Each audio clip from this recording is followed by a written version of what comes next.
It's time to play How Far Will the Media Go to Protect Hillary Clinton? Hillary Clinton has had a number of very public and embarrassing coughing fits. Both on the campaign trail and right in front of the press on her private jet. Got some water? And you would think the media would try to investigate these coughing fits to see what is wrong with Hillary Clinton. Is there some sort of underlying health issue? What the media did instead is called anybody who had any questions about Hillary Clinton's health a right-wing conspiracy nut. The Clinton camp attacks Trump over deranged health rumors. Clinton calls the GOP attacks on her health a wacky strategy. The origin of the Trump campaign's bizarre obsession with Hillary Clinton's brain. How Clinton health conspiracies migrated from far-right to mainstream media. Trump adds fuel to conspiracy theories questioning Clinton's health. Is this the way to get rid of ridiculous health conspiracy theories? The new birthers, debunking the Hillary Clinton health conspiracy. But when calling people conspiracy theorists didn't work, the media decided to move on to juicier meat by simply calling everyone sexist. Yes, it's sexist to speculate about Hillary Clinton's health. Republicans warn that Trump's critique of Clinton's look fuels accusations of sexism. Stephen Colbert gets at the Hillary Clinton health rumors' sexist core. But the crowning moment, the peak of absurdity of this media blitz came when Hillary Clinton went on Jimmy Kimmel's late night show to open an already pre-opened jar of pickles as some kind of proof of her good health. You know, these conspiracy theories about Hillary Clinton's health would be a lot harder to believe if they didn't actually come true. This entire media spin was upended by one single video. But this video didn't come from the New York Times. This wasn't some Pulitzer Prize winning journalist. This wasn't even some beat journalist from like Breitbart or Fox News.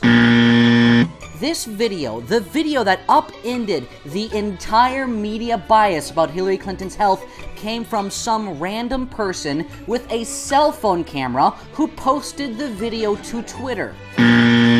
Chris Kalizia from the Washington Post is ground zero to this pathetic incompetence from the media. Just read the title. Just the title of this article written by Chris Kalizia.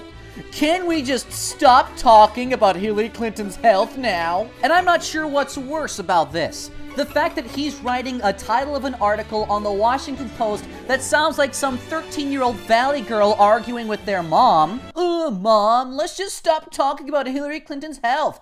Gosh. Or the fact that he released an article the very next day titled, Why I Wrote About John McCain's Health in 2008 and Don't Think We Should Write About Hillary's Health Now. But wait, there's more. After this video came out on Twitter, this pathetic, incompetent moron wrote an article titled, Hillary Clinton's Health Just Became a Real Issue in the 2016 Campaign. That's how much of a disingenuous person this guy is. I mean, just think about it. He was 100% against even reporting on Hillary Clinton's health, right up until the moment that somebody else, some random citizen, did his job for him and proved that these conspiracies actually had something to it. But instead of admitting that he's wrong, instead of admitting that he was covering up for Hillary Clinton's health, he decides to say that, well, in the past these weren't issues. But I guess now that somebody else did my job for me and got the evidence that I should have gotten, I have to agree that it's an issue. No, Chris. Hillary's health was always an issue. You were just on the wrong side of this one. If you had any intellectual or journalistic integrity, you would eat crow and admit that you were wrong, instead of this pathetic hand-waving that you're doing right now. The saddest thing is this lack of intellectual or journalistic integrity has been mirrored across the entire mainstream media. At first, the buzzword was conspiracy theorist.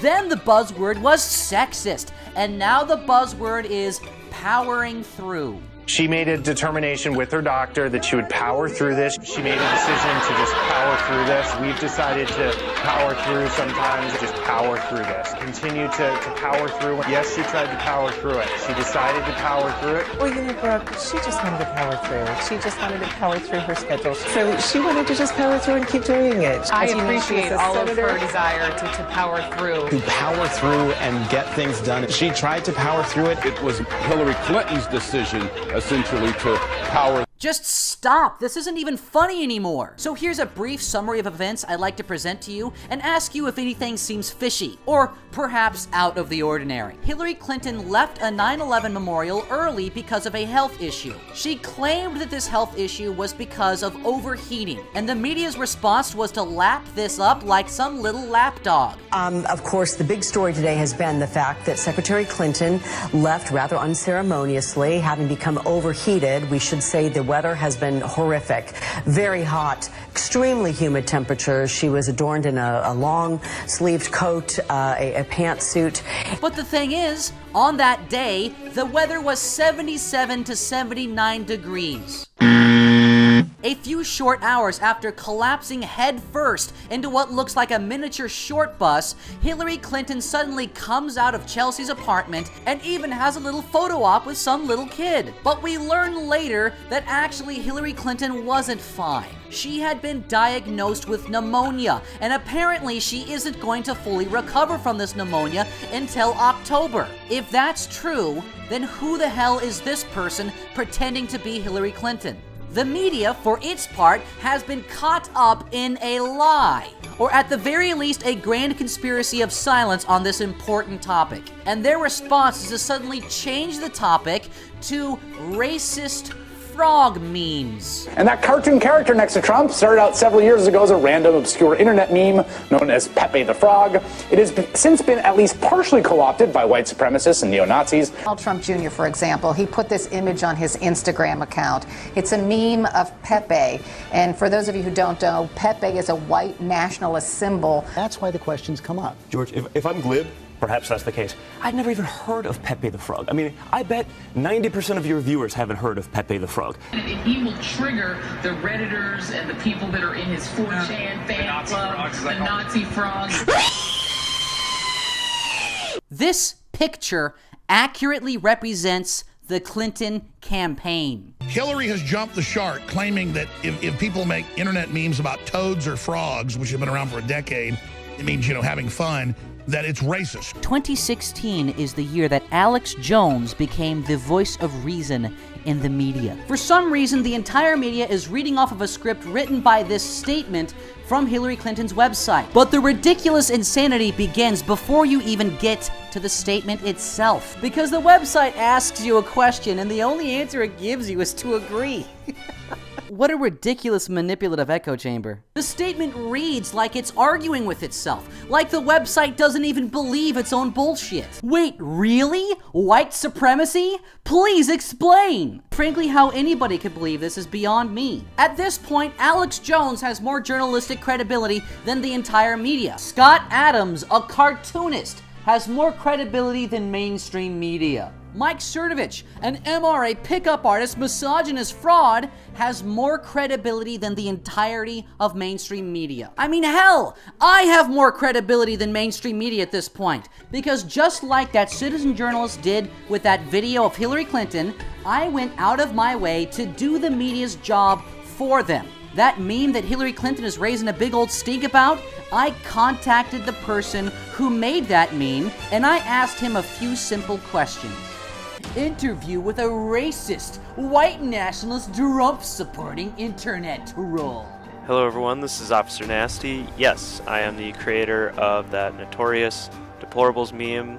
I ask the important questions, like, why are you a racist? So the second I heard Hillary call Trump supporters deplorables last Friday, I immediately got to work. I made a few memes that Friday night, all surrounding the basket of deplorables story, because that was a meme goldmine. The deplorables picture with Pepe was definitely my favorite, and everyone's favorite, apparently. It put together the entire Trump movement into one picture under a title that was given to them by Hillary, and it just worked perfectly.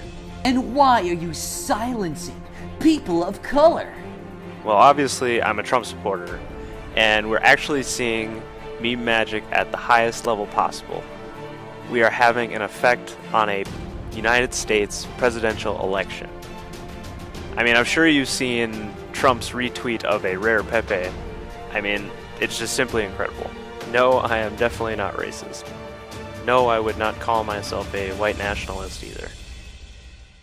Well, there you have it. I'm waiting for my Pulitzer Prize. Oh, and now that I've answered all of your questions and shown you all to be pathetic charlatans, maybe you'd like to answer some questions that I have about Hillary Clinton. Why was Dr. Bardak, Hillary's personal physician, seen giving her the squeeze my fingers neurology test? How has Hillary's concussion affected her overall health, given that Bill has mentioned that she has had these fainting bouts frequently? How often does this happen? What fell out of Hillary's pant leg once she collapsed?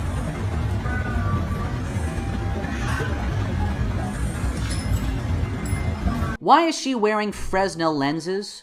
Why is she wearing the Zeiss Z1 Blur anti-epilepsy glasses? And most importantly, why is it that it took a citizen journalist with a cell phone camera to finally find the evidence that brings these questions to light? And as for the original question, how far will the media go to protect Hillary Clinton? The media has sold every ounce. The media has traded every fiber and thread of credibility they have for the off-chance possibility that they might give Hillary Clinton the slightest bit of help in shaping the media narrative. And honestly, I'm not sure how big of a deal Hillary's health problems are, but the fact that the media would lie, blatantly lie, and cover up for Hillary Clinton, it simply makes me ask the question, what else are they lying to me about? The new thing, which makes no sense to me at all, is her opponents are questioning her health. You seem to be sick, you look tired. I don't know why they are saying this.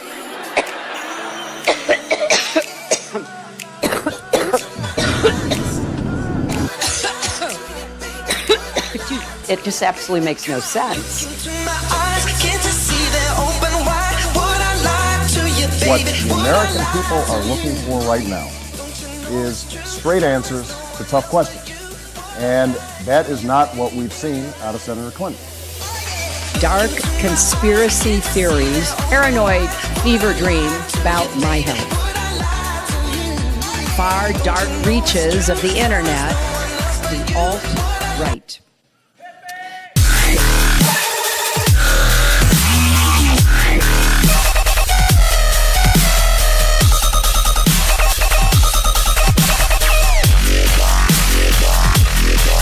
Centipede. I'll be right back. Hey guys, thanks for watching. Like, share, subscribe. Special shout out to DJ Memeworks for helping me make this video. Special shout out to Kukuruyo and Left Right Middleman for making some art for me. Also, I believe the music video used in the credits is from Dan the Deplorable, but if you contact me, I'll make sure to credit you for this amazing spicy meme.